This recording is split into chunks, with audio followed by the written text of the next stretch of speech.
दिलशी Akhtar, chemistry faculty of IIT NEET at saint Xavier school. आज हम पढ़ेंगे oxidation state of bridge ligand. ठीक है, ऑक्सीडेशन स्टेट निकालना जानेंगे।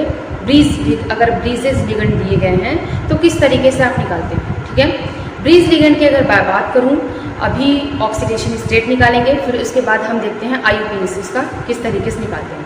ओके, तो पहले हम पढ़ते हैं ऑक्सीडेशन स्टेट के बारे में। चलिए स्टार्ट करते हैं। Oxidation state, oxidation state of bridge ligand. ठीक है,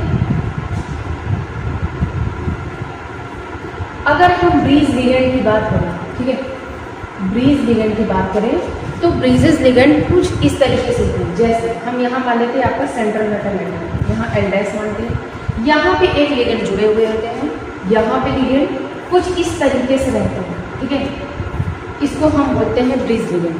यहाँ पे सेम भी हो सकते हैं, यहाँ दोनों सेम हो सकते हैं, डिफरेंट भी हो सकते हैं, यहाँ डिफरेंट हो सकते हैं, यहाँ भी डिफरेंट हो सकते हैं। मतलब फाइनली कहना ये है कि आपका जो है कुछ ब्रीज टाइप के रहते हैं या फिर ऐसे भी हो सकते हैं, तो हम इसको बोलते हैं ब्रीज लिगेंड। ठीक है, लिगेंड आपका सेम भी हो सकता है, डिफरेंट भी हो सकता है, मेटल भी आपका डिफरेंट हो सकता है, सेम भी हो सकता है, बट ये है आपका ब्रीजेस भी होगा। ठीक है, जिसको हम बोलते हैं ब्रीज लिगेंड। तो चलिए स्टार्ट करते हैं ऑक्सीडेशन स्टेट निकालना, किस तरीके से हम निकालते हैं। चलिए देखते हैं। जैसे ये आपका एक क्या है, कोऑर्डिनेशन कंपाउंड है, ब्रीजेस लिगेंड है, ये आपका ब्रीज लिगेंड है। ब्रीजेस लिगेंड क्या है आपका, एक OH है यहाँ से और एक क्या है NO2। ठीक है, OH क्या कह रहे हैं, आयरन को, और ये दोनों आयरन को क्या है, ब्रीजेस मतलब बांधा हुआ है, और इस NO2 यानी दोनों OH और NO2 क्या है, ब्रीजेस लिगेंड कहलाएंगे। ठीक है, तो चलिए इसका हम क्या करते हैं, ऑक्सीडेशन स्टेट निकालना देखते हैं, किस तरीके से हम क्या करेंगे, इसको निकालेंगे।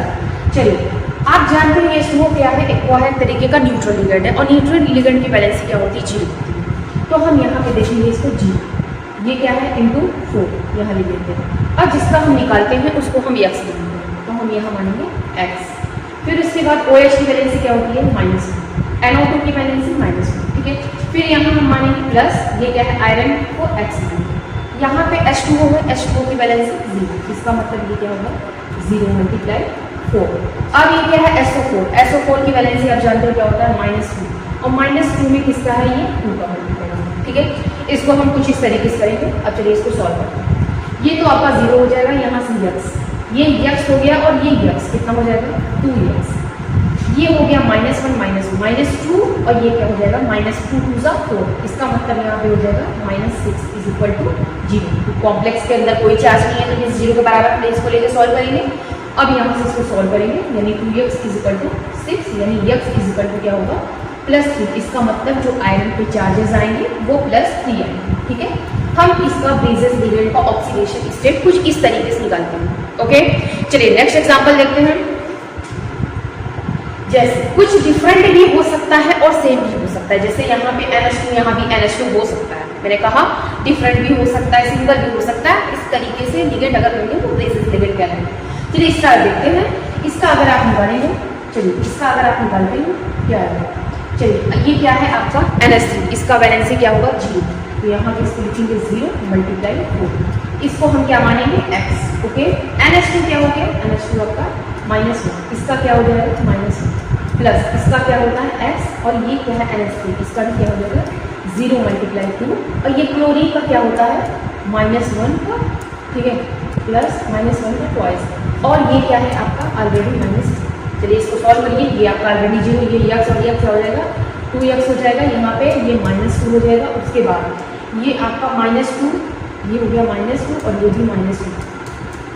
अब इसको सॉल्व करेंगे, यानी 2x हो जाएगा -6 = 0। अब इसको सॉल्व करेंगे, इसका मतलब x = 3। इसका मतलब जो कोबाल्ट की वैलेंसी आ रही है वो कितनी आ रही है, 3 आ रही है। इसका मतलब +3 चार्ज आ रहा है। ठीक है, ये हम इसको बोल सकते हैं। तो यहाँ पे इसका जो चार्ज होगा वो क्या होगा, +3 होगा, यहाँ पे इसका +3। ओके, इसका हम इस तरीके से ऑक्सीडेशन स्टेट ब्रीजेस लिगेंड का निकालते हैं। ठीक है, चलिए नेक्स्ट एग्जांपल देखते हैं। अगर कॉम्प्लेक्स में मान लेते हैं कोई आयन आ गया तो हम उस पर क्या करेंगे, चलिए देखते हैं। जैसे आपका ये, ठीक है, इसमें आपका दिया गया है, ये आपका एथिलीन लिगेंड क्या है, एथिलीन डायमीन है, जो कि आपका क्या होता है, न्यूट्रल होता है, इस पर कोई चार्ज नहीं होता है। ठीक है, अब यहाँ पे भी देखते हो इसमें कोई चार्ज नहीं है। चलिए इसको स्टार्ट करते हैं, इसका देखना है, इसका भी अगर करेंगे तो यह 0 मल्टीप्लाई हो जाएगा और ये इसको हम क्या करेंगे x मानेंगे। ओके, इसका वैलेंसी -2 और हाइड्रोक्साइड का वैलेंसी -1 और यहाँ पे ये क्या है आपका x और ये एथिलीन डाइमीन का आपका ऑलरेडी 0 होता है इज इक्वल टू क्या है +3 के बराबर है। तो इसको चलिए सॉल्व करते हैं। ये हो गया आपका पूरा टर्म 0, ये x और x क्या हो जाएगा 2x और यहाँ पे -2 और ये यहाँ पे ये 0 हो जाएगा, ये x क्या हो जाएगा 2x हो जाएगा, ये -2 और ये -1 क्या हो जाएगा -3 इज इक्वल टू क्या हो जाएगा 3।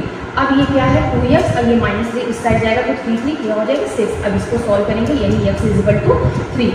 अब इसका मतलब इसको भी सॉल्व कर रहे हैं तो इसका मतलब कोबाल्ट की वैलेंसी कितनी आ रही है 3 आ रही है, थर्ड आ रही है। ठीक है, तो ये हो जाएगा कुछ इस तरीके से हम इसका क्या करते हैं वैलेंसी को निकालते हैं। ठीक है, बचा लिया था इस तरीके से। अब इसके आगे पढ़ेंगे IUPAC नॉर्मल स्ट्रक्चर। चलिए एक और लास्ट एग्जांपल देखते हैं। चलिए देखते हैं, जैसे कि आपका एग्जांपल है। ठीक है, ये है, अब इसमें क्या है आपको पता है क्या होता है काउंटर आयन होता है। चलिए इसका निकालते हैं। यहाँ पे S2 है। अब यहाँ पे अगर डिफरेंट सब में आप क्या देखते थे क्या होता था मेटल सेम होता था, लेकिन इसमें क्या है डिफरेंट आता है। तो डिफरेंट के लिए कैसे निकालेंगे, डिफरेंट का भी यही तरीका होता है। चलिए देखते हैं, जैसे ये क्या है आपका एक वाटर, इसकी वैलेंसी क्या हो जाएगी 0। तो यहाँ पे हम लिखेंगे 0 × 4, इसको हम क्या मानते हैं x। Okay done. हाइड्रोक्साइड की वैलेंसी -1 और ये इसको क्या मानेंगे x। ओके S2O फिर इसका वैलेंसी 0 और ये +1। अब यहाँ पे क्लोरीन का क्या होता है -1 और इसको क्या है 3, यहाँ पे आपको प्लस लिखना है। ठीक है, तो यहाँ पे आप क्या लिखोगे -1 का 3। ठीक है, इज इक्वल टू 0, कोई चार्ज नहीं है, मीन्स 0 के बराबर है। चलिए अब इसको सॉल्व करेंगे तो ये 0 हो जाएगा और ये x क्या हो जाएगा 2x। ठीक है, यहाँ पे -1 हो गया और आपका ये -1 और -3 क्या हो जाएगा 4। पहले इसको सॉल्व कर लेते हैं। -3 इज इक्वल टू 0। अब यहाँ पे 2x ये -4। ठीक है, अब इसको सॉल्व करेंगे यानी 2x इज इक्वल टू 4 यानी आपका हो जाएगा x इज इक्वल टू 2। इसका मतलब आप इसको सॉल्व कर रहे हैं तो निकल की वैलेंसी क्या आ रही है +2 आ रही है और कोबाल्ट की वैलेंसी क्या आ रही है +2 आ रही है। इसका मतलब दोनों का +2 ही आ रहा है ऑक्सीडेशन स्टेट। ठीक है, इसका मतलब डिफरेंट अगर मेटल आयन दिया है, सेंट्रल मेटल एटम का दिया है तो इस तरीके से उसको x ही मान के करते हैं। ठीक है, यहाँ पे क्या हो गया OH क्या हुआ ब्रीजेस लिगेंड हो गया, वहाँ पे सिंगल दिया था। इस तरीके से हम इसका ब्रीज लिगेंड का ऑक्सीडेशन स्टेट कुछ इस तरीके से निकालते हैं। ओके।